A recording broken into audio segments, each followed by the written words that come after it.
माहितीचा अधिकार कायदा 2005 हा केवळ माहिती मागण्यासाठीचा कायदा नाही, तर शासनाने नागरिकांसमोर पारदर्शक राहण्याची जबाबदारी स्वीकारण्याचा एक महत्त्वाचा भाग आहे. या कायद्यातील कलम 4(1) विशेष महत्त्वाचे मानले जाते, कारण हे कलम शासनाला नागरिकांनी अर्ज करण्यापूर्वीच माहिती स्वतःहून सार्वजनिक करण्याचे निर्देश देते. कार्यालयाची रचना, अधिकारी व कर्मचाऱ्यांची माहिती, निधीचा वापर, मंजूर योजना, निविदा प्रक्रिया, लाभार्थी यादी आणि निर्णय घेण्याची पद्धत यांसारखी माहिती नियमितपणे जाहीर करणे प्रत्येक शासकीय कार्यालयासाठी बंधनकारक आहे. मात्र प्रत्यक्षात अनेक कार्यालयांमध्ये ही माहिती सहज उपलब्ध नसल्याचे चित्र दिसते.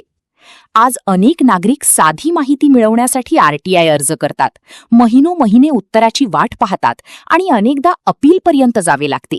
पण जर कलम 4ची प्रभावी अंमलबजावणी झाली तर नागरिकांना सरकारी कार्यालयांचे उंबरठे झिजवण्याची गरजच उरणार नाही. माहिती अधिकृत वेबसाईट्सवर आणि नोटीस बोर्डवर वेळेवर उपलब्ध असेल तर नागरिकांचा वेळ वाचेल, दलालांची गरज कमी होईल आणि प्रशासनावर अधिक जबाबदारी येईल.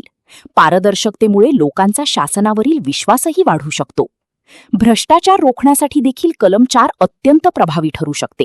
एखाद्या गावातील रस्त्यासाठी किती निधी मंजूर झाला, काम कोणाला देण्यात आले आणि प्रत्यक्ष खर्च किती झाला याची माहिती सार्वजनिक असेल तर नागरिक थेट प्रश्न विचारू शकतात. माहिती लपवली जाते तेव्हा गैरव्यवहार वाढतात, पण माहिती उघडपणे उपलब्ध झाल्यास प्रशासन अधिक उत्तरदायी बनते. त्यामुळे माहितीचा अधिकार हा केवळ कागदोपत्री कायदा न राहता लोकशाही मजबूत करणारे प्रभावी साधन ठरू शकते. डिजिटल युगात जवळपास प्रत्येकाच्या हातात स्मार्टफोन असताना नागरिकांना अजूनही माहिती मिळवण्यासाठी सरकारी कार्यालयात फेऱ्या माराव्या लागतात. ही चिंतेची बाब आहे. अनेक विभागांच्या वेबसाईट